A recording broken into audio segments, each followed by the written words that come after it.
At some point in time in your home theater journey, you have probably heard what a subwoofer crawl is. But just in case you're just now starting or need a reminder, a subwoofer crawl is a technique to allow you to place your subs in the most optimal position. So for example, if I have one sub and I'm not sure where it should go, what you can do is put your subwoofer physically in your listening position, in your seat, in your chair. You put it in the spot that you're going to sit in, and you literally crawl around the outside perimeter of your room, along the walls or whatever, and listen for what gives you the best and smoothest bass response without being too boomy or maybe nothing at all. As you crawl around the room, you're going to hear the bass increase in volume and decrease. You're going to hear it increase in boominess and flatten out and sound smooth. You want to crawl around the room and use a marker to indicate all the spots in your room that sound the best. And in theory, if you put your sub back into the spot that sounded good when you were crawling, it should also sound good in your seat if you put the sub in that spot. That's called the subwoofer crawl. And a lot of people use it as a way to figure out where they want to put their subs in their room. So some people that you watch on YouTube may tell you that the subwoofer crawl is completely baloney and it does not work. But I'm here to tell you that it does, but I'm also here to tell you why. Now that we understand subwoofer crawl, let's talk about why it does work, but ways that it can't. So like we said, putting your sub in your seat and then crawling around the room, it's going to sound the same if you put the sub in that spot. Think of it as a mirror. If you put your sub in your seat and you go stand by the front and left speaker and it sounds good, well, if you switch spots with your sub, it'll still sound good in that spot. It's kind of like a two-way thing. So that's the theory behind it.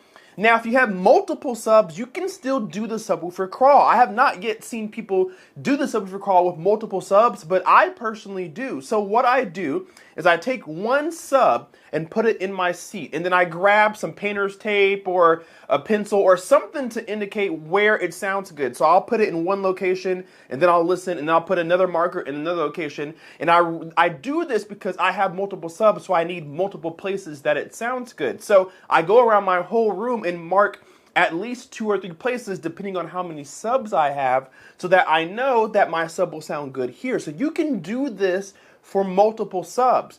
You're going to hear a lot of people on the internet say that subwoofer crawl doesn't work because of multiple subs. But here's what you need to do if you have multiple subs and you're trying to complete the subwoofer crawl. Step 1, put one sub in your seat and listen for multiple different positions. Not just one, but multiple, because you have multiple subs. But if you have different types of subs, then what you want to do is put one sub in the seat, put a marker there, and then move that sub there, and then take your other sub, since it's different, and listen for a different spot too, because not all subs sound the same in the same spot. If I have an SB1000 from SVS and I put it here and it sounds good, it doesn't mean that my PB3000, which is ported, will sound good there too. So you have to make sure that you try multiple spots for different subs to make sure that the sub you think is good isn't as good as another sub, if that makes any sense. So basically what I'm trying to say is, if you have different types of subs, that all your subs aren't the same, then you want to put all subs in that seat, because not all subs play the same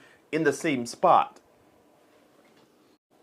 The main reason why people say the subwoofer crawl doesn't work when it comes to multiple subs is because even though it may sound good in that spot by itself, once you start playing all of your subs, they may not all sound good together. That is true, but that does not change the fact that the sub does sound its best in that spot. It just may not play nicely with multiple other subs. And that's when you need a DSP or some sort of way to calibrate your subs to make sure that they play nicely. It's not that the spot is bad for your sub, it's that your subs are canceling each other out, or there's phase issues, or there are things that you need to have done to make that sub sound better. The point of the subwoofer crawl is to make sure that your sub is ideally placed, right? That's literally all the subwoofer crawl is for. It's to make sure that where you put your sub, it sounds its best. And you do that for every sub you have in your system. That does not mean you don't need to go back and do calibration, because you do. The more subs you have, the more you're going to have issues with them playing nicely with each other. So you're going to need calibration. You're going to need a mini DSP or something to make sure that your phase is right, your time alignment is correct, your volume levels, your crossover. There's a lot of extra things you do after the subwoofer crawl. So people blame the subwoofer crawl on not working because of multiple subs. It's not the subwoofer crawl's fault. The only point of the subwoofer crawl is to make sure that step one is complete, that your subs are in a good spot. Otherwise, your DSP and your calibration doesn't matter. Imagine putting a sub in a bad spot and then trying to correct that. You may have trouble. You may have a bad null that you can't overcome. Or maybe you put your sub in a corner and you have a huge peak at a lot of different frequencies and you can't overcome that. If you put your sub in the right place, it makes calibration so much easier to get correct. It makes your auto calibration in your system so much easier to get right the first time as well. So again, the subwoofer crawl is literally to get the placement correct. After that, if you have multiple subs, you need to still do calibration. So don't get confused about subwoofer crawl not working. There are measures you need to take once you've gotten your placement correct.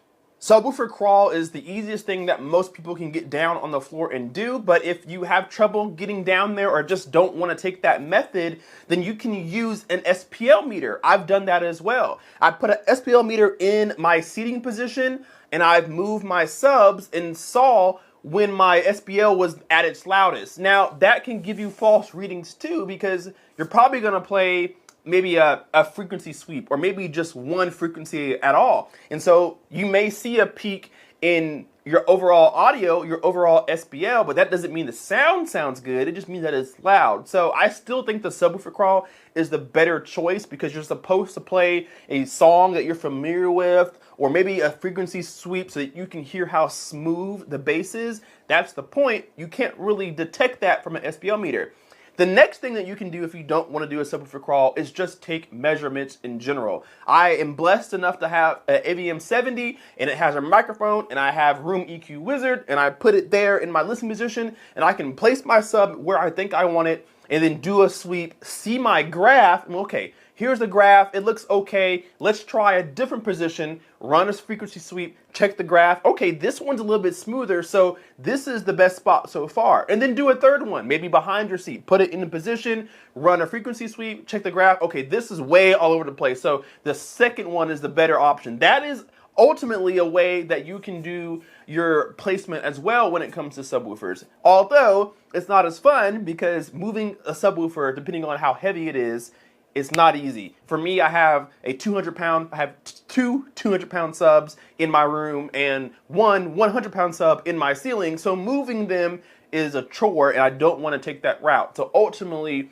a subwoofer crawl is the best start to getting your subs in the right place. I want to thank you guys so much for watching. Please leave me a comment down below and let me know your take on the subwoofer crawl. Have you done it? And if you have, what have the results been? If you choose not to do the subwoofer crawl, what measures do you take to get good placement for your subwoofers? Let us know down below in the comment section. Hit that like button and subscribe if you are not already, and we will see you in the next video. Kpaceguy out. Peace.